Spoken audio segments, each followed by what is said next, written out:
Yeah. Cool. Hello.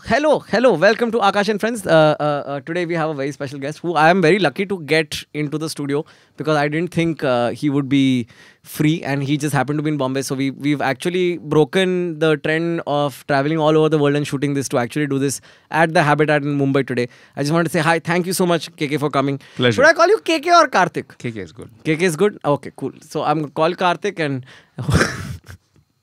I want to start this off with a clear and open declaration that I think it's about time I revealed that I've had a crush on you for about 2 years. And it's undeniable. And now you have the whole salt and pepper going on, which is just, it's melting my heart. I know, man. When I'm not funny, it helps. No, that's the problem, right? If you are not funny and cute, I could ignore you. But you pop on my feed and I go, fuck it, scroll up, Akash, scroll up. You're making, I get annoyed at my sexuality looking at your photos. On that truth drop. Hey, but thanks for coming. How come you're in Bombay? Are you here? Let me guess, you're doing a movie deal. Yeah, I'm finished directing a film. My producers are based in Bombay and it's a Tamil film. So I'm here to ingratiate my producers. Oh, okay. So, and it's all done. Is it, what kind of movie is it? It's a superheroes comedy with 5 old people pretending to be superheroes to fool a child. Hey. Oh man, this sounds great. It's a fun film that is getting 80s Star Wars from the silver screen back onto the screen because they're making a comeback. Nobody will watch them if they're heroes anymore, so let's make them superheroes. Yep. Did you pitch this that way to them also? Yeah. This thing, come on, this is one, I'm asking you for 25 days of shoot and nobody's ever asked you for 25 days over the last 8 years. So, hey, some total of shooting that you would have done over the last 8 years. So, oh man, that's awesome. When is this, so you just finished production?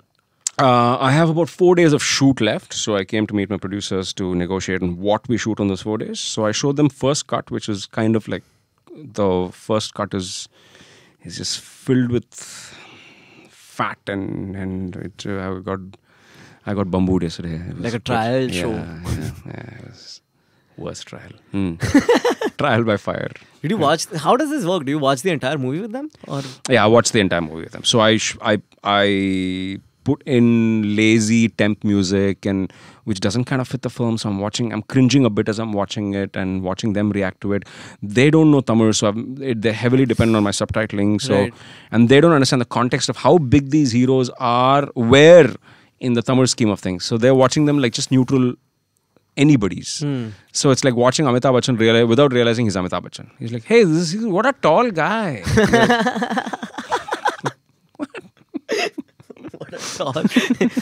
a deep voice also. No? I think his hair is fake though. What's going on in this? How dare you say that?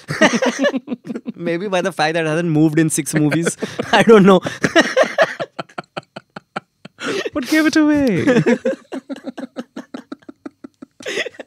But I think that's one thing that really sets the tone for this the entire Tamil comedy scene also.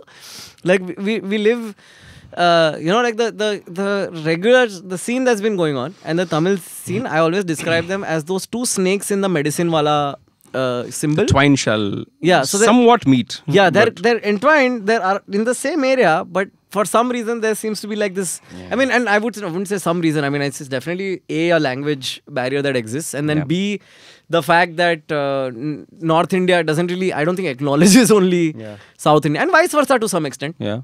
And I think that created such a nice space, right, for Tamil comedy to just grow and not be influenced and not get fucked around with by ye to hack hai and ye to ye hai and wo hai. Yeah.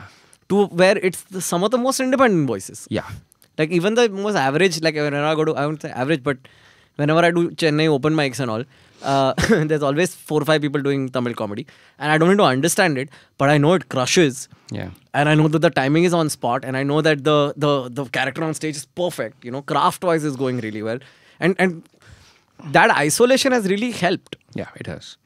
Do you feel like it's... Because it started with you and SA around the same time. And I don't think anybody else was doing it. There was like Ash Prince in Chennai who was doing stolen jokes, I remember. That was the only... And the only reason we knew him is because people would say Ash Prince does stolen jokes. And from there to here has been a long journey. And that's why I wanted to call you and talk about that journey. Because did it start with Evam or did it start with stand-up? It started with Evam doing, we didn't have budgets for a play. We didn't have budgets for a tech and auditorium, and we had lost a lot of money on doing a very expensive play. And then, therefore, we took upon the challenge saying, therefore, the play has to be a monologue. It has to be one actor talking into the mic, own script, can't play licenses, can only afford 2 lights, no auditorium. So we kind of like back in retrospect reinvented stand-up comedy for ourselves. And it was heavily influenced because in 2009 I'd gone to watch stand-up comedy. No, I'd gone to the Edinburgh Fringe to watch. Evam was being awarded as the best performing arts entrepreneurs of India. Wow. So we were receiving the award 2009. 2009. I was in 10th standard, KK. I was in 12th, but I was a gifted genius. But yeah, I mean, it's so we went to receive it. So we were funded for our ticket to go to London, so we could pay for that. But when I went to Edinburgh, I watched stand-up comedy for the first time, and I saw a young, probably a 20-something boy on stage killing it with just talking about what happened the day before in his life. Do you remember who it was? I don't remember who he was. But I did, because he's not big now, but he was instrumental in just making me believe, saying, wait a minute, why can't our own stories of our own lives become relevant? Because why are we doing all these classics? And at that point of time, I think we were doing a stage adaptation of a Chetan Bhagat novel because it was so popular. Right? So we were trying to find stories that could sell tickets. And never ever consider that my story about what happened with my Doodhwala yesterday is equally funny. We never thought of giving that a chance. So it started with urban monologues to hopefully identify with the audience. And we were shocked with the identification it created. It was more identification than funny because we were not so funny. We didn't know how to write a joke.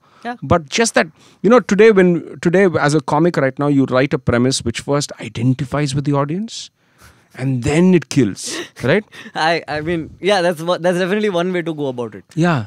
And or at least the extent to which it identifies or polarizes them is something you need to be aware of. That definitely dictates the performance of the joke. Absolutely. All right. So that is the first thing we realized was the resonance the material was creating was huge. And after that, you could knock them with a joke or hit them with a tragic fact.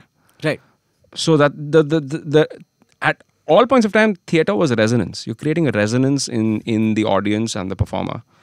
We realized own material and stories of our own lives or perspectives created more resonance than anything. So I think that's where we didn't have the guts to call it stand-up comedy for about 2 years. We called it solo theatre. And it's also interesting because comedy always exists with, like, the ecosystem is assumed. What nobody really accounts for, people watching at home don't account for the fact that this joke was done at an open mic maybe 50, 100 times. Yeah. And the reason why you see finished jokes is because there are open mics where kind-hearted people come and give their $100 to sit and listen to really bad jokes. Yeah. And I remember, Manan Desai started Comedy Factory in Gujarat. Yeah. And the first time he did a show, he didn't have any place to try it out. He didn't have anybody to bounce it off of. He just wrote an hour, went on stage, did the hour. Probably not the best hour of his life. And I mean, obviously, never the best hour of your life because it's your first hour. Yeah. How do you, when you come from a theatre background, you come in a sense where you practice alone. Yeah. Like with your group, but alone. Yeah. Without anybody watching you practice. Yeah. And then when you get to the final stage, you can hit it out of the park because you've done all this practice. Yeah. How do you account for the lack of an ecosystem when you're starting out? And like, we're the peculiar generation of comics who after 5 years in comedy attended our first open mic in the year 5. We didn't have an open mic until year 5. Yeah. We didn't know that there's something called an open mic. Oh, you mean to say audiences are going to pay to watch stupid rehearsals where you hit bum notes? Yeah. I'm like, this is heaven. Yeah. Because we could never ever dream of presenting something on stage that wasn't fully finished. Because how dare you? How bloody dare you come and rehearse in front of an audience? The idea of the sanctity of the stage, to the idea of earning it, I think is very prevalent with theatre people. And I feel like the hierarchy is both. Yeah. Like even in the back end, there's such a hierarchy, right? Yeah, yeah. And comedy is the complete opposite of hierarchy. Yeah, absolutely. And I remember I used to think very early on in my stand-up comedy career, which I didn't realize was a stand-up comedy career. It saw itself in the first place. I was that unaware. I used to think, so what's my costume for this show? Yeah. I used to costume up. Yeah. I had a on-stage persona until 3 years back. I mean, that's how archaic and ancient my thought process was. Whereas as I got into comedy, I realized comedy is about the lack of pretense. Right? Today, actually, it's ironic because I have shed my on-stage garb. But today I find a lot of comics assuming a on-stage persona without changing their clothes. Yeah. They become this thing on stage and I'm like, no, this is not what the audience is paying for. Or the day they find out that you're not like this, something's going to like, there's going to be some dissonance at that point of time. Yeah, but I know, to reflect on what you said, I took 8.5 years or almost, of doing this to start thinking of my costume on stage. Yeah. Because you're see this and this 5 years back we used to keep hearing this finding your voice. Like today, unfortunately, and this is all coming from a wiser space because I realize I'm one of the few comics who's crossed 40. Yeah. Right? In the have you crossed 40? I have. Oh, damn. I have. Yeah. Who will tell Damn, your body? He lost the crush. Are you kidding me? Take me now, daddy. No, but people have misunderstood finding your voice for finding the version of me that audiences love. Audiences Bloody, that's not finding your voice, that's finding your YouTube audience. Right? So because when you truly sometimes do find your voice, you may lose a lot of fans and friends and every step of the way. I think I'm on the verge of either gas problem or finding my voice. One of the two things. I don't know what it is. I think it's the idea with the audiences. I completely relate to that because I used to release 5 videos at once, and I would notice that after each batch, I might gain X number of subs, but I would lose I've always lost 30,000-40,000 subscribers with each set of videos. Yeah, which is actually good. It's like I love it. It's very a culling. cathartic purge, which is important. Very important because I know that the 5 lakh people are there. They know what I'm talking about. Yeah. And they're always, whenever someone comments, this is not what I'm on your channel for, I said, oh, that's unsubscribe. Yeah. Kyun dil pe jol rahe ho yaar? Yeah. That fearlessness is something that comedy affords you. Because I think unlike other art forms, comedy is so objective in its outcome that you can't deny somebody is good. Yeah.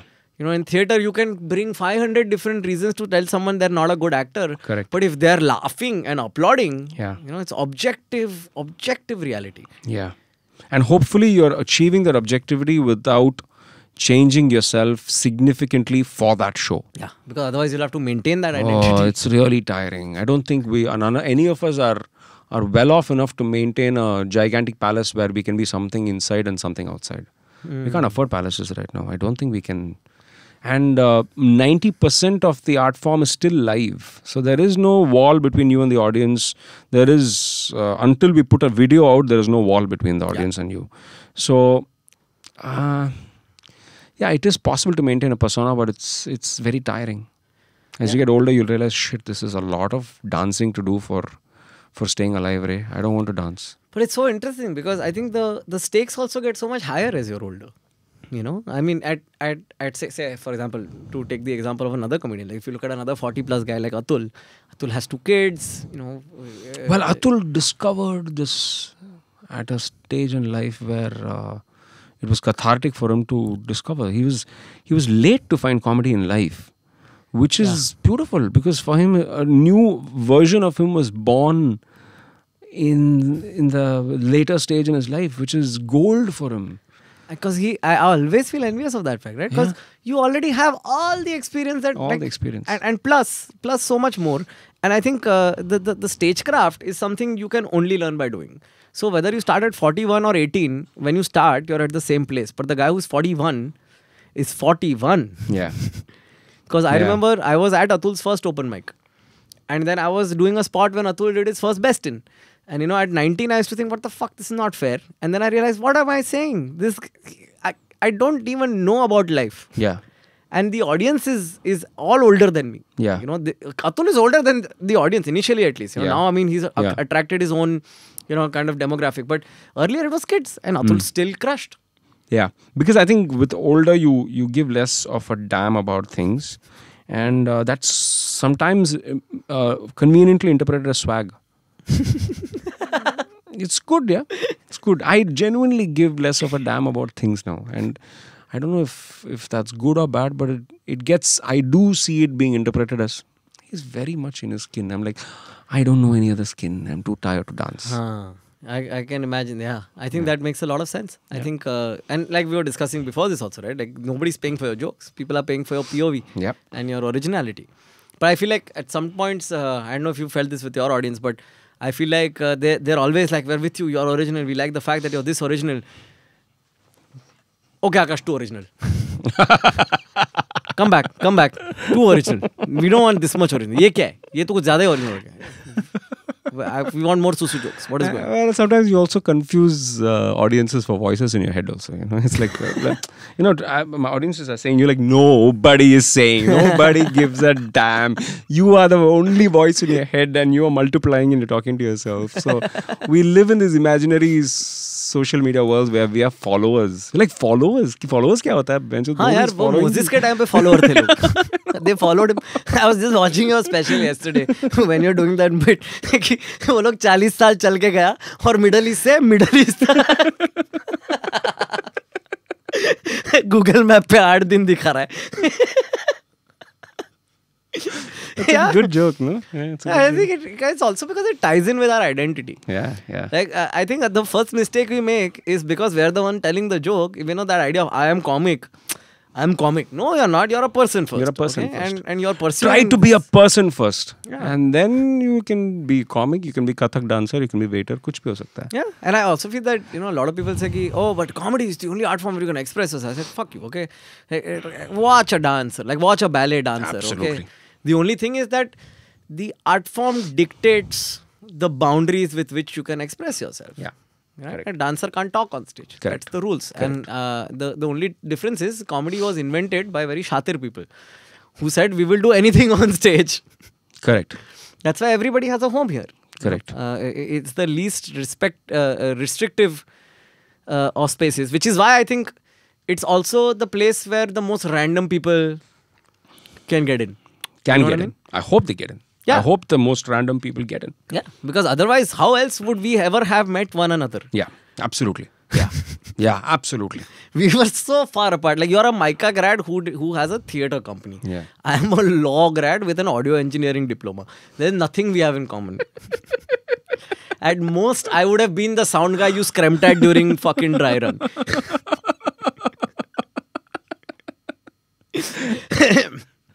Right? That literally, because I have done audio engineering at college. I've been that guy. Just the, Oi! Monitor kon mera baap padega. That's all I've been. One of my fun story. My audio engineering professor used to do audio engineering for lots of very popular musicians. And he used to be like, the number one problem is they'll keep, like, especially with Jagjit Singh, this used to happen, he said. Jagjit Singh would always like, monitor badao. And Jagjit would be quite drunk for a lot of his gigs. So my teacher, he would, like, first time he'll increase, second time, but then there's a upper limit to how loud a monitor can be. Either it'll catch on the mic. And he's like, with Jagjit Singh, the problem was that, 10 ke upar nahi jata hai knob. So then every time he would be like, monitor badao. My sir would just like, and just do this in the air. My bit. Meanwhile, stage pe se, Back to me, whiskey badao, please. And on the other hand, I remember meeting Pankaj Udas's tour manager once. And they're like, dude, Pankaj Udas never drinks. So people will watch Jagjit perform, then they'll go for a Pankaj Udas concert. And they're all like, Pankaj will take a sip. And then people will be like, ab maja aayega. I'm like, bro, main pani pi raha na, chill na. On that note, we'll take a quick break and we'll be back in the second half to speak more technically about things. See you in a bit. If this is the podcast, then you're listening. Thank you for listening to the first half. We'll be right after this. If you're watching the video, then you can click on the second video, which will start right about somewhere now here, etc. See you. Welcome back. Second half of Akash and Friends. We are back with KK. It's going well. In the middle, we had to stop because we had to take a break. But that's about it. Otherwise, it's been very, very spot on, hasn't it? This has been a great interview, by the way. I don't know how much you've been That's what you interviewed. tell everybody. It starts with a crush on you, and then it's going very well. We know your drill. I assure you, I have not had a crush on anybody else in this podcast. So far. But I think I like to take every opportunity I get to appreciate the peers I have in comedy, because our way of appreciating each other is usually shitting on each other. Yeah. You know, like that's, and I remember starting out in the scene because of, I have depression and anxiety. So when people did that, I didn't always perceive it as a positive thing. Like it would just scare me more and make me go more into a shell. So all the episodes we've done of this podcast have been an increasing order of circle jerks. I love you. I also love you. You know, I used to be genuinely, I still am, but I used to be at one point genuinely in awe of the peers that of mine, because I found so many people genuinely intelligent or funny or sardonic or witty or ugly and beautiful on stage at the same time. When I used to go tell them saying this was really good, they first thought of it as sarcasm. Like, oh, acha? You'd be like, no, really, I really like this. Yeah. This is because I'm mostly seeing people in the craft as peers of mine who I don't possess the strengths of. I'm like, dude, how do you be what you are? Yeah. And like I told you before off the podcast also, I'm genuinely, mildly envious and jealous of the comedy voice you have found in the last 2 years. Hey, thanks, man. I'm like, what do I have to go through to get that? But I'm like, I need to find my own moment in life for that. But it's just so interesting. Even when it doesn't even have to be funny anymore. It's so damn interesting. It doesn't have to be funny. Yeah. That's the Which is liberating for. I can walk out with 6 thought experiments you have done with a joke, and I'm like, wow, that joke could have gone in 6 different directions. Whereas when you write a lazy joke, it can only go in one direction. Because you think of the punchline first. The punchline first, absolutely. And we don't realize enough that jokes are actually thought experiments. All of them. All of them. They're all, I would say, even I would go further and I would say they're all arguments. Yeah. Finely crafted arguments. Absolutely. And a little bit of magic thrown in. You know, not a misdirection. Absolutely. Your material at the stage right now that you are is filled with like these little labyrinths of thought, and then you put that into a labyrinth and you're where's it going to go? Which is even with a simple, a lot of people would have watched probably an engineering video of yours. That was just gold. I was like, oh man. Thanks, dude. I need to go back in time and hide some of my old videos. No, it's just, I think all of us have been through the requisite amount of bullshit to make us great artists. I think everyone on this planet has suffered immensely in some way. Human existence can never be divorced from suffering. Existence is suffering sometimes. You know, you don't even know why you're here. And you exist in this world where we are infinitely powerful when you think about it. Like, I mean, this is, what is this? Yeah. This is an amazing this is a hardware upgrade to your brain. Yeah. Right? And we can communicate over vast distances. We can do and despite all the powers we have, we still don't know why we're here. Yeah. So for me, at least, that's really where the stand-up comes from. Because I feel like that is the one place where life makes sense for me. Like when I'm on stage, in fact, I'm so at home. You know, there is this, whenever I'm hosting a show here, if I reach early and I'm in the green room, I will always fall asleep. Or if I'm doing a spot, I'll fall asleep on the ground here. Because there is nothing more comforting to me than hearing that in the background, just like the ups and downs, laughs. It's very cold. The ground is soft. This is your white noise machine. Yeah. It's either this or test cricket. Not Indian test cricket. वो लोग वूज़ेला लेके आता है. But like, you know, like some nice small... Have you watched county matches? can put anyone to sleep. Nice. So that's the stage of life you are in. Okay. How much time of your day goes into Evam? I think Evam is well, I was lucky enough to find myself an entrepreneurship where if I am or if Sunil has been interested in something, we're able to project that into our lives, make a division out of it, and then see what experiments can be done here. So I think I don't. For the longest time, I didn't consciously give Evam any time. It was just whatever time I gave it was an extension of my life. But I think in the last 2 years, I've been a little more parsimonious about it. I'm like, okay, I need to give Evam 3 hours. Yeah. I need to give Evam 4 hours. It can't occupy me too much. I want to do other things as well. So today I've started to measure that management time I give it as an entrepreneurship, because today I feel it can exist a lot more on its own than me. And if it constantly has to feed off my management time, then it's not doing so well for itself. What, if you could explain to everyone listening, what are the verticals that Evam does right now? Evam has a children's education division. Long list, by the way. Yeah. It has a corporate training using theatre methodologies division. So we run a repertory of 10 artists who make a living out of doing theatre, but that theatre largely gets applied into corporate scenarios. Right. So we do prevention of sexual harassment, diversity and inclusion using theatre methodologies. Then we have a arts management division, just managing live events. Okay. Today we have a comedy club, so that's become a little division on its own. So Soko, the comedy club that we run, has its own management team and its own programming team and stuff like that. And of course, stand-up has become a vertical of its own. Yeah. Which is a constantly evolving beast, because every year there is something that's changing in the business of comedy that we need to become aware of to stay relevant in that business. It's a humongously exhausting adjustment that we need to make every year. Yeah, I think but I think that's a good adjustment. It's a good adjustment, because the fact that there is so much flux means it's a thriving ecosystem. Right. It is it's doing things right now. It is alive. It is reacting to every little stimulus, social, political, everything. So it has to calm down very soon, but now it's just like Do you really think it needs to calm the fuck down? I don't think it can calm. Maybe I wish it would, but I know it won't. So yeah.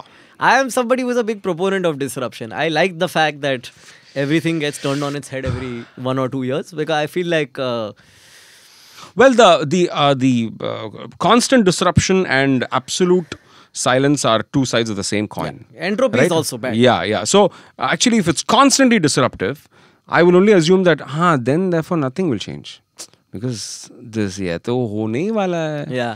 तू ऊपर जाएगा, तू नीचे भी जाएगा. I mean, don't take yourself seriously when you go up. Yeah. Because you will have that absolute abyss that you're going to reach also, which also makes no sense. So stop making so much sense of your ride up. I've actually seen people go up and lose their sanity about things. I'm seeing people going through a Rajesh Khanna phase right now, and I'm like, Rajesh Khanna ka, you know his story, right? Yeah. Yeah, it is. It's all Maya. Yeah. It's really, I find so many comics saying the exact same thing, and nobody else, only comics who seem to be sitting back in the chair, yaar, ye to sab muh mein hai yaar. It's because I think it's the training also. When you're a comic, you are by default 25% more cynical than the rest of the room. Or not cynical as much as or object. aware of the truth. Aware. We need to call the bluff on it, because calling the bluff gives us a punchline. Yeah. So we are used to calling the bluff on things, but sometimes we are not able to call the bluff on ourselves. That's the tough part. That finding that voice wala problem is when we are not able to call the bluff on ourselves. I think we just as human being is a difficult species, we are not able to call the bluff on ourselves, but we are able to call the bluff on the political system, sexuality, social topics, my relationship with my wife and all that we are able to call the bluff on. I think I have a theory on this. Okay, because we spend so much time looking at ourselves, no? But it's usually because the phone ka screen is on. So we're not really looking at ourselves. We're looking at what the camera sees of us. Wow. You know what I mean? We're not really... If you look at it with a close screen, is when you really look at the person. Yeah, that you are. Yeah. And that's when you start to think, what the fuck am I doing with my life? Yeah. If there's a No, cam- I think we're today. I mean, our phones are guaranteeing us that we don't see ourselves. We just see people reacting to us. Yeah, I think I am- Karan put it very beautifully. He said the mobile has convinced us that what we want, is just under the screen. Yeah, You know what I mean? So we're constantly scrolling. it's next. It's not this. Yeah, it's Abhi aayega. Abhi Abhi aayega. aayega. Was it a conscious decision? Like, when I say conscious decision, I don't mean in the sense of, obviously, starting A1 was a conscious decision. But when it comes to, setting up a new vertical, has it been, like, is it something that you do your homework and then you're like, okay, this is a segment that's underserviced and we should go into this? Or was it just like... I think it was. Yeah, it was definitely finding a segment that was underserviced, or finding a segment that has potential, and we should start looking into this space, because pure theatre, performance of theatre will not make us money. Yeah. Application of theatre will. And I see stand-up comedy as an application of theatre. A lot of people call it its own art form. I'm like, no, it's theatre. It's at the end of the day, it's a dark room, and it's a character behind a mic. So it's theatre. So I see it as an application of theatre. Right. So yeah, I think we had to compulsively find new divisions that we had to get into. I mean, the fact that it became a division is a very management thing to do. But to enter into those spaces was sometimes a compulsion, saying, maybe there's gold here. Yeah. Maybe there's gold here. Maybe Yeah. there's gold here. Because it's difficult to make a living on the performing arts. We have been probably at the cusp of constantly finding what the new... explorers saying, is there money here? Is there money here? Because I have bills to pay. I have people to fend for. I have electricity bills to pay. I run an office, which itself is peculiar in the performing arts space to run an office. Yeah. So I find it, there's almost a aggressive resistance. Yeah. When an artist, if I'm talking to some comedian friends, I'm like, yeah, but you have to check your demographics. And they're like, hey, tu ye kya business leke aa raha? I'm like, but... So, is it a crime to want to make money also on the side? Like, it can't be, right? Yeah. And I think if anything, data and analytics improves my art form. Yes. I can curate who comes for my show. If I'm missing a segment, I want my audience to be the most well-representing audience of, it has to be a good cross-section of society. Yeah. So by not studying my demographics, not studying the analytics, I'm kind of ignoring this whole segment of people who I could spread whatever I am trying to spread to. That's a very wise perspective to understand the mechanics of business. I would take a much more ghati approach, which says that I want to be able to make money of this so that I can do more of this. The only way to do more of this is if I keep making a living out of it. Because if I make a living out of it, then nobody will disturb me from allowing me. I wouldn't have to take somebody's permission to do this. Right. Yeah. So I can run a family doing this instead of having to run a family and then do this on the side. Yeah. So I think it is that you bloody well try and make a living out of it, because then it can be a part of your life. Yeah, but I think, see, that also causes problems, right? It does. Because I want to make a living doing stand-up, and predominantly, it does. Thankfully, I have been able to. But that entails a dance that you need to do. And an acceptance internally of that dance. But as long as you're aware of the dance. Yeah. Aware that it's a dance. Yeah. That is that can be tough sometimes. Because even if you're aware of the fact that you're dancing, to separate the identities internally and not beat yourself up over that fact. Yeah. It's so hard to get used to. Yeah.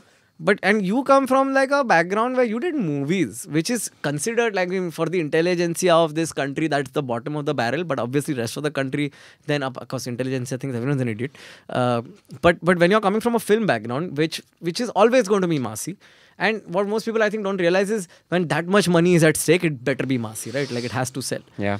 But then reconciling that with your voice, like has that been a difficult task for you? It was difficult, as much as I always knew that I was a thinking, feeling individual. But as an actor, you're not expected to be thinking and feeling as an individual. Your people are surprised that you have an opinion, and you're putting it out on a mic in the form of entertainment. I think people are all shocked by that. I wasn't shocked because I knew that, wait a minute, I was always this guy. It's just that on a film set, I need to read the lines that you have given me per se. I think the way the film industry reacted to the stand-up comedy that I was doing was very interesting. They were like, "Oh, you're allowed to say this." I'm like, "Oh, like yeah, correct." As actors, we're always waiting for permission to say something. Yeah. Because the writer has to change the word, the director has to allow it. We are never, and the more popular the actor, which I never had to suffer from, I was never a popular actor. The more popular the actor, the more metered they are about what they say. Yeah. And therefore, technically, ironically, and or maybe very, very, ironically, no actor has an opinion today. They're all waiting for, give me a line to say. Yeah. What's my opinion But I on think the it's latest? conditioning also, no? Like I see, I don't have much acting experience, but I've done maybe 2 ads. You know, I was once a lead in an ad, and it really fucked with me, because I came to the shoot, and then somebody received me. They took all my bags away from me, Yeah. and they walked me to a place. All the staff is parting ways for me. I'm sitting in one AC room alone. Nobody is there. All the other Because at some level, the system thinks you're incapable of doing any of these things. yeah. I don't think you can carry your own thing. I don't think they you give can. a bib when you're eating the food. Yeah, yeah. You know, they will somebody even feed it to you. if literally Yeah, they're like, sir, yeah. do you want this? I'm like, no, I can. Yeah. Somebody's touching my hair constantly. Yes. Somebody's touching my this. Somebody's and then I'm transported Yeah. to this place. I'm made to sit in this chair, and everybody has been there since 6 in the morning. Most powerful image of that was when you get the shoes, somebody will put your laces for you. The costumer will get down and put your laces. You'll be like, and if you are less aware, you'll be like, wow, respect. This is what respect is all about. I used to see it as a lack of respect. I'm like, तू सोचता है कि ये भी नहीं कर सकता हूँ क्या मैं? हाँ, तू अपना लाइन नहीं बोलता है. Obviously, we have to do all this for you. We have to feed you, give you a bib, and we have to I find it really funny. This is a theory. I might be crazy, but I feel like in India, the emphasis has always been so hard on looking a certain way to be an actor that we have this breed of gorgeous looking dum-dums who, in all likelihood, can't tie their own laces. Yeah. You know? So then when non-dum-dums get an opportunity to act, like, I mean, I have no standing being an actor, Yeah. I would say. The only reason I get acting work is because I have a recognizable face, because I tell jokes. And of course, that involves a great degree of acting. And I've done theatre enough to, I mean, that's what, what you said made so much sense to me, because I apply so much I learned in theatre there. But for me to, for somebody to, I'm not a dum-dum. I know what you're talking about. You don't need to, a director has said, the director is acting the line for me. Yeah. I'm like, what must you deal with every day? Yeah. There is no incentive for an actor to think. There is no incentive. Yeah. There is no. In fact, sometimes you're disincentivized from thinking, because if you think you come up with a thought and that is not commercially viable, then you have shot yourself in the foot. So there is no incentive for. I wouldn't say that actors are therefore dum-dums. They don't have an incentive to think. So their evolution in the thinking paradigm of things, it doesn't exist. Right. Imagine an actor who loses their great physique in 1 year. The world will make them aware of it. Yeah. Imagine an actor who loses IQ points. You will never be aware of it. Yeah. Because he never even has to say what he has to say. Right? Oh man, that's very, yeah. And actors have personal secretaries, PR agents who do, look designer has these courtesans who do everything, who run the bureaucracy around the artist. Or an actor takes care of every single need of theirs. Yeah. Like you today, for a middle class person to manage a keto diet, you either have to be in Bandra or you have to invent food items that don't exist in the world. I've been trying veganism. I can relate very hard. Yeah. So whereas Bandra will give you that because there are 20 actors here who maintain a keto diet because they have an ecosystem around them that maintains the diet for them. Yeah. So therefore they're not incentivized to evolve. But do you ever feel afraid that so to give you an example, you've seen me go through sizes over the years, and every time you see me I have a different look completely. I get so much comment about how I look. Yeah. Like I put out a video and half the comments are patla ho gaya. Yeah. Or bagal mein pasina aa raha. Whatever is they've noticed first. Yeah. I get worried that I'll start doing that. Like I'll accept, like I'll start becoming that person. But we are that person. We are always that person. That's the first thing that comes to us as a thought. And I don't think sometimes we don't go beyond the thought, but sometimes we go beyond the thought. When you are unable to go beyond the thought, then you're probably stopped evolving. But we are that person. First thing you'll be like, acha moti ho gayi. Right? Like I see myself right now in the last year and like, shit, I've put on weight. I see it. Oh, I see it. That's just your crush. You're just blind. Don't let love blind you and get into toxic relationships like this right now. Yeah, but I think that's a part of, we have to be aware that we are first very, very like superficial. Superficial. I think the greatest joy lies in this stupid superficiality of our lives on a daily basis, because genuinely most of what we do doesn't really make a bloody difference, and we pretend like it does. Right. How superficial is that we pretend that it does, or we think it does. Karthi, you're getting too real. We have to stop this podcast right now. I'm sorry. You had to listen to that, you guys. You can cry now. Truth of life. Oh shit. When you are growing, one of the things I've realized is, I mean, obviously comics are very individualistic people, and we are very self-centered, and it's almost part of the job. Which I've noticed. Yeah. You know, it's become cool for a comic to say, oh, it's a very lone art form. I used to enjoy saying that. Isn't it a lone art form? No, it's lonely only when nobody gives a damn about you. And after a point, it becomes a very crowded art form. And you need to learn to isolate the crowd and learn to be alone. We complain, like, oh, it's a very lonely art form. No, actually, it's not. It's not. It can't exist without being in that society, mingling, and being able to. You can't become aware of yourself unless you see somebody else being different. Yeah. Because you think this is the way things are, but all our premises, all our thoughts are voiced to the people, and their reaction and their is what validates our thought.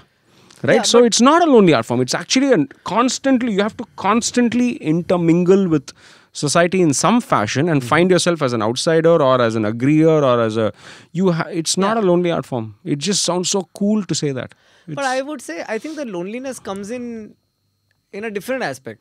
In the sense that from the moment of inception to the moment of execution, I'm the only one who's really privy to what's happening.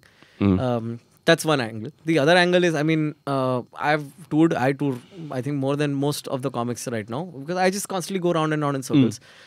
It gets lonely there, where it's, you just, sometimes, I'm on a college show circuit, 11 college shows and no opening act also, just remote colleges everywhere. And then in the 12th one, I see one comic opening from a local, and I'm like, you will not leave my side. Yeah. Because even the people we like for instance, to, I don't think that's different from a corporate world where you get the perception that there are 12 colleagues in 12 cubicles. But why don't you think of that colleague who's also touring another obscure city in America at the same time as your colleague, as the other cubicle? Right. So you are an ecosystem of colleagues, and I think that the fact that we all have that either a bitching room or a little micro group that we talk to, or somebody saying, hey, how is that auditorium or how is that city to perform at? Right. I think that makes you feel like actually it's not such a lonely art form. Right. It's only lonely when you get into that self-deprecation of saying nobody gives a damn about what I'm doing right now. The truth is, nobody gives a damn.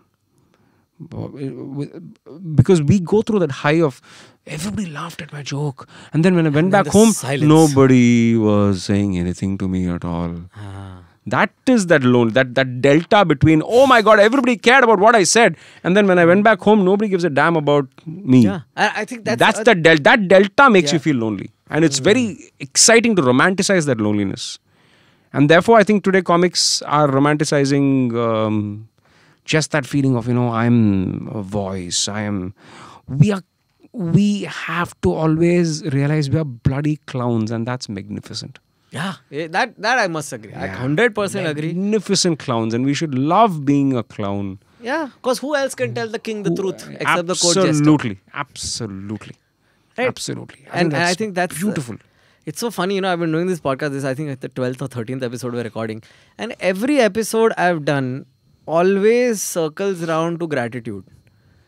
Like, it always comes back to the idea, like, of all, whatever we talk, we bitch as much as we want about our jobs, but it always comes back to the idea, पर मजा आता है यार, क्या best है यार. Like, you wouldn't trade it for the world. I won't trade it for the world. This is one art form that has changed me more than I was able to manipulate it.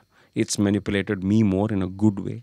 Yeah. And it has made me more aware of my own follies than ever before, and I'm so grateful for it, because I'll never let this art form go. I may stop performing for a while, or I may stay in the circuit, not stay in the circuit, but this art form is so powerful, so beautiful.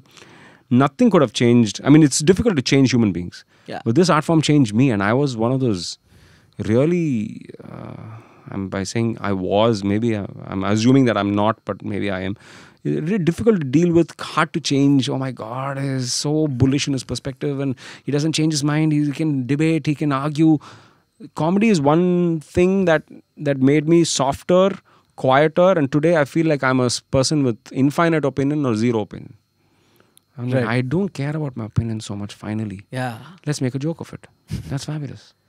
And you've not been alone on this. I mean, you started off, I think, so Essay and you, did Essay start? Essay started after you. Yeah, we're all the same. We're all part of Avon. Yeah. Yeah. So Essay started a year and a half after me. I was probably the first comic in Chennai to do a 1 hour set in 2009 in some obscure space. And I was like, wow, this is some powerful solo theatre or some shitty comedy. One of the two things. And then a year and a half later, I think we got Naveen Richard in, we got Essay. I think there was 2 or 3 other comics at that point of time who all came in, and then they all disappeared. But I think all of us have kind of like stayed in that race as such. And how has that relationship been, in the sense of, usually, and this is not indicating anything, but like just looking at history, when collectives break apart, it's usually on uncomfortable terms, or not always on the best terms. But I feel like there's such a nice, whenever I talk to Baggy or I talk to Essay about, y'all, it's such a nice working relationship. Yeah. And did that ever feel like a thing that would get into the way? Because you're both targeting like a regionally set. Yeah. So how was that easy as a conversation? The professional part of it, I think we keep, I think at some, I don't know, I can't speak for him, but I keep remembering a time when we didn't do this for money. When there was no money. There was no money. There was no money. So I think when that first generation of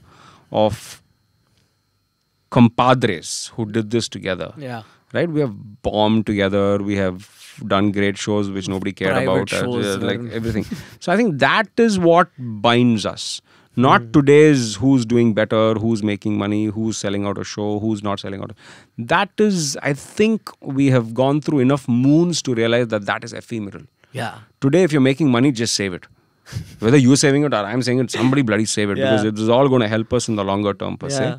But that feeling that all of us are fallible, all of us have seen each other bomb, all of us have seen each other uncertain, looking stupid. I think that sense of vulnerability that we have by default seen each other. We've seen each other naked in that sense. Yeah. You will always remain connected at some level, at a very deep level, which is the most respectful thing at all points of time. Wow, that was such a nice answer. I have no follow-up only. I was like, They will not be able to answer it so well.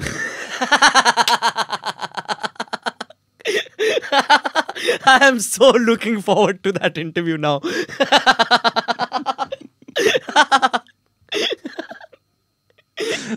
Essay, beat that, you bastard. Are you... बहुत हंसाते are you working on a special right now? I'm actually working on no special right now. I'm releasing an older special of mine online this year. Okay. And that leaves me absolutely bankrupt, which means I'll have 0 jokes in my bank. Best place to be. Best place to be. So I'm looking forward to releasing that by June. And then let's see where my joke comes from. Yeah. Yeah, that's Yeah. you've seen the And- Seinfeld documentary, right? Comedian where he dropped everything and he started from scratch. Yeah. It's the most reformative experience that yeah. you can do. Yeah, and this show of mine that I'm putting online has been my fallback, go-to corporate set, everything in the last 2.5 years. Right. As I perform it, I know that it's going to be incredibly popular, but damn bloody boring for me to do. But it's going to pay me some money, and that's where I gloriously send it out into the digital world, and I am absolutely bankrupt with absolutely no jokes. Yeah. And I'm looking forward to see what I will write next. Maybe I'll write nothing, and that's Was the this fear something with which you- you start with. Is this something you decided after the last special immediately, or I think the last special of mine was very important to me. Blood Chutney was life changing. Of the two specials of yours that I've seen, Yeah. I think I thought Blood Chutney was. I think honestly, I'll be honest with you, couldn't get through the first one. Yeah. I mean, Yeah, references absolutely. aside, as Absolutely. a comic, I couldn't get to the next one. Blood Absolutely. Chutney, I was glued. I was like, oh, what is he doing? What is he doing? But like, it was a Yeah. constant feeling of Yeah. he doesn't do this. Why does he? Yeah. Did Yeah. the audience like it as much as I don't liked think it? audience understood at all. They were like, ये क्या syllabus है? ये क्यों ऐसे कर रहा है? ये अच्छा हाँ, but क्यों? ये क्या? So it was absolutely new for them. And it will later be hailed as one of those, oh, it was ahead of its time kind of bullshit, which is the worst thing to hear later because, oh, bastards, you didn't like it when you watched it. That's the way of saying it's ahead of its times. But it was true to the shit I was going through in life at that point of time. So I love the fact that I could not just I could make funny of it for myself. Yeah. So whether it was funny or not to the audience was at that point of time secondary to me, and that was very liberating. And I respect the writing that I put out in that show, and therefore the show that I'll put out right now, which is damn funny and damn popular, is not funny for me at all. Yeah. I'm going to do it. I'm openly telling you right now. I'm doing it with just That's the dance. the dance. It's paid me so well in these corporate shows. I don't know what my next funny is. I don't know, and I'm scared to find out that I have nothing left in me also. Yeah. It's not gonna happen. it's good to know that. It's good to know that you may not write another joke, but let's see. I don't know. Was it? You announced the special, I think, earlier only in the year. Yeah. Did it come? Like I felt like it because it felt like it came to you at once. It felt like one day you were sitting, and you were like, I need to address this. Yeah. And I don't know how to. And I think to address the end, the first 50 minutes was like padding, Yeah. just so that you could do that end. Yeah. About marriage, and you said the most relevant line I've heard like in a very long time, which is in a marriage both people feel oppressed and nobody knows who's Yeah. doing the oppressing on the Yeah. other. Yeah. And I felt like so much relation in that moment. I'm not married, but I feel like that is every human relationship. Yeah. Everyone feels like they are shortchanged Yeah. in the relationship they are in. Everyone feels underappreciated and overwhelmed at the relationship that they're in. Yeah. And then you did this great close, and then obviously the burning question in amongst everybody who's in the Tamil speaking population was whether or not you had gotten a divorce, which is Yeah. I think a ludicrous, like it's just the lack of shame Yeah. that people have. Yeah. ऐसा तेरे private life का बताना पर. Yeah. Yeah. Right, and you addressed it gorgeously, and you said it's none of your fucking business. And I was fucking I love this special. Yeah. And then everyone got up and clapped, and I was like, yes, I Yeah. love this special. Yeah. And then the announcements about love and empathy and understanding, and I was like, yes, I love this special. And then randomly you did national anthem at the end. Yeah. Yeah. So now I was in a train मेरे को खड़ा होना पड़ा. You understand? Yeah. Absolutely. Why does your special end with the national anthem? That special ended with the national anthem because it talked about somewhere in the middle it talks about the hypocrisy of standing for the national anthem. Yeah. In a movie theater. Yeah. And so I toured that show and I did about 60 shows of it across the world. And 40 shows I got a standing ovation because the show was good. And 20 I got because there was a national anthem at the end of it. So I felt like those 20 times where they didn't give me a standing ovation and they fucking had to stand I thought was extremely sarcastic and funny and hilarious. Like, Yeah. I got a standing ovation. Because at that point of time, all of us used to put up selfies of standing ovations. Right? And I was like, wow, this is, if I don't get a standing ovation, they will have to do it anyways. I so missed take that, bloody social media world. I will show you proof of 100% standing ovations for this show.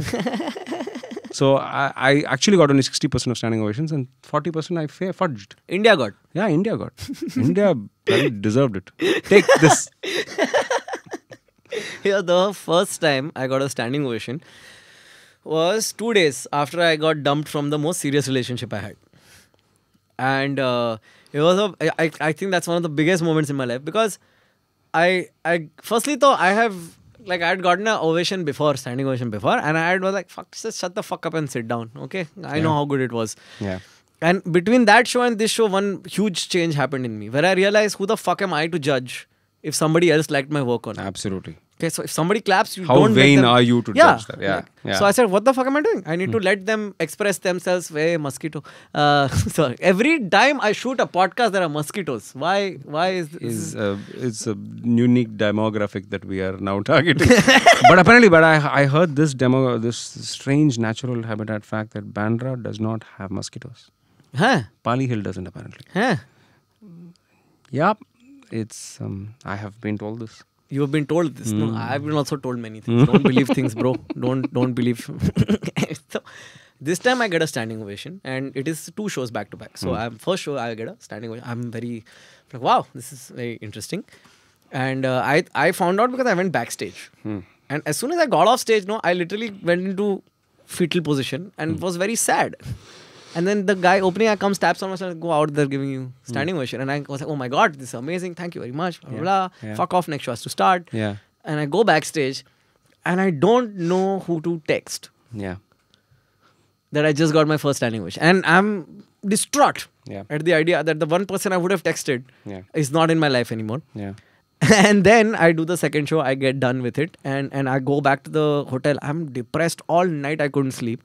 Next day morning, 8:30 in the morning, I am just about to sleep and my mom calls me and says, how was your show? And that's when I realized, I could have just texted my parents. You know, what is wrong with me? How fucking narrow is my perspective of life that I just forgot that there are these people who made me from scratch, manufactured me. Who have been giving you metaphorical standing ovations all your life and you didn't bloody notice. Yeah. I never realized. They're standing by you every day is a standing ovation that they are giving you and we don't bloody notice it. Has that been the case with your family? Or did it involve some convincing? No, I think my parents have constantly been like pillars, rocks behind this entire journey. I think they are so fond of me that they tolerate every up and down in my life as such. I mean, but again, what choice do they have? They have only one son. No, my mom has very clear parameters. She's like, if you do XYZ, I'm disowning you. I don't give a shit. Certain things she feels very strong about. Like, for example, one of her, she says, if you ever, like, she has her pet peeve is guys who cross-dress on couple. Okay. I've seen, she's rarely mad. My mom is adorable. She's 4'9", dude. That angers her? She's red. Wow. She's red. She's like, a very intelligent comic. She's screaming at the screen saying, how is the sari the joke? The sari is not a joke. So she's, so she has very definite taste. And it started off with them completely opposing the idea. And then it now is ending with them giving me legitimate, effective, usable feedback on a lot of the jokes. Wow. They have changed more than... They've changed more than I have, for sure. Fabulous. Which is worth so much more to me, because at their age, they didn't have to change. Shit, in that sense, my parents haven't changed at all. Poor them. We'll make them meet each They've other. always been supportive. Maybe they just don't care in a very spiritual way. They're like, kuch bhi kar lo, who cares? Entrepreneur, actor, everything is all useless in me. Anyway, so. Yeah, maybe. Yes. Yeah, supportive by ignorance, I think. You don't have kids yet, no? I don't. Yeah, I don't know. Acquire a few. Yeah, maybe. Yeah, marry a divorce or something. I don't know. Did you ever come out publicly and talk about whether you're divorced or not? Yeah, I mean, I had to later because my wife announced she was divorced. I'm like, oh, damn. You hate it when the other person... So she beat me to it. So, but you're wearing a wedding ring. Is that a wedding ring? that's my wedding ring to myself. Yeah, this is. Married to the craft. Yeah, I had to let that go, and then I felt just like empty there. I was like, damn, I'm putting this on. I feel like it makes sense because that way I know not too many people are hitting on you and I still have a shot. It's a deterrent to other people. I bloody well remote right now. This is sending out the wrong signal.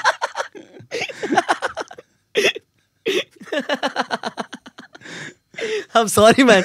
I didn't want to make you uncomfortable. But I'm actually in a stage in life where I don't want to be hit on. I'm like, just leave me alone. I'm just Yeah, just let me do my figuring shit. shit out myself right now. But with you, it must be very difficult. Like, I mean, I feel like I have two barriers, when it comes to being attractive to the audience. One is how I look, and the other is how the things I talk about. Because you might think I'm hilarious, but if मैं बगल चाटने का बात कर रहा है ना, तो it becomes instantly a turn off for the audience. Is that like you must get It's a an lot of impediment attention. in comedy. It's an impediment in comedy. Yeah. It was always a social currency that I enjoyed, that I was not deserving of enjoy, because it's not like something I earned. Yeah. Right? I mean, like but when- let's be honest. Staying in shape is something that you do earn. Well, I realize that only when I lose shape. Occasionally, I'm like, oh shit, it was important to stay in shape. So I think staying in shape is more difficult as you cross the 40s. It's really a struggle. All right. So on that sense, yes. But as far as comedy was concerned, good looks or being perceived as having good looks is an impediment. Is an impediment because they don't find it easy to laugh at you. They don't find it easy. It's strange but true. It's because they don't feel your pain so much.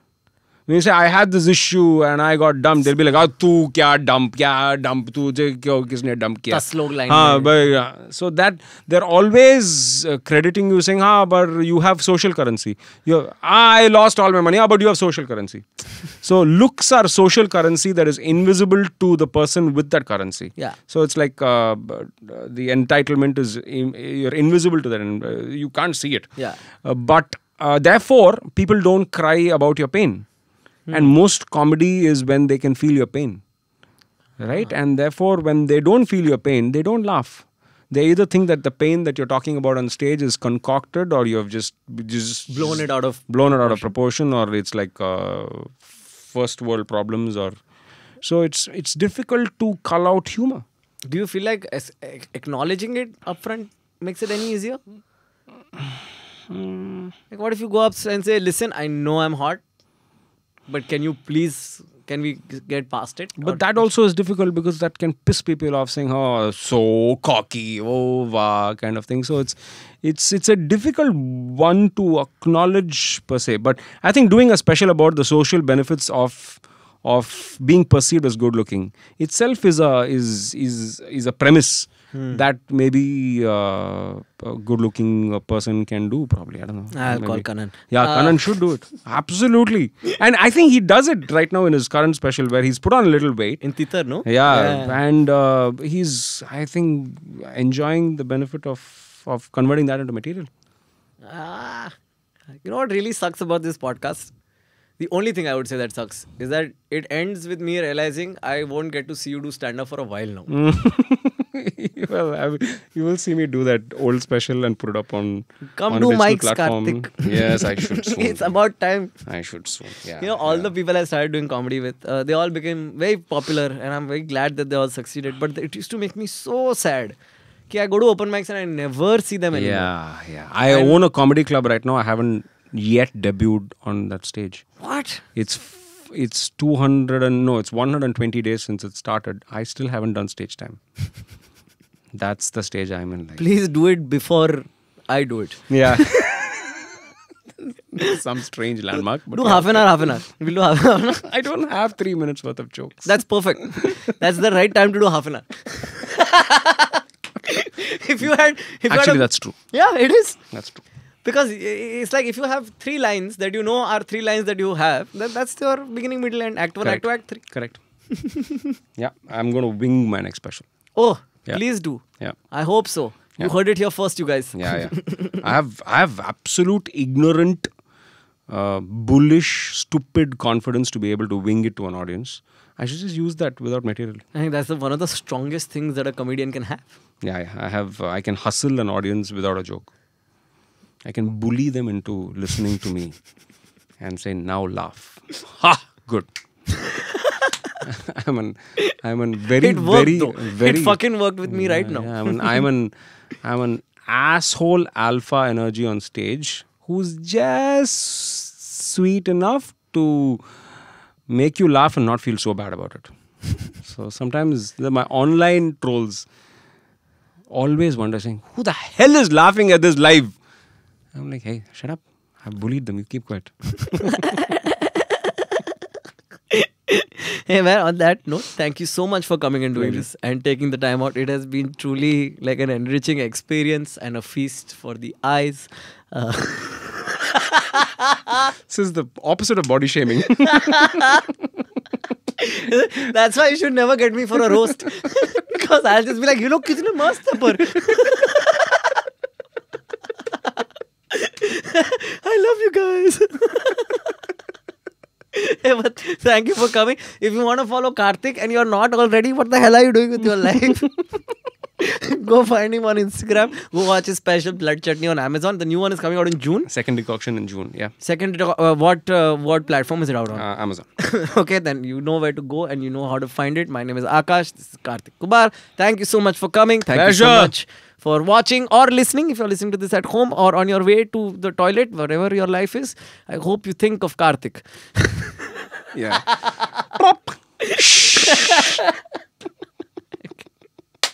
Cut it. That was fun.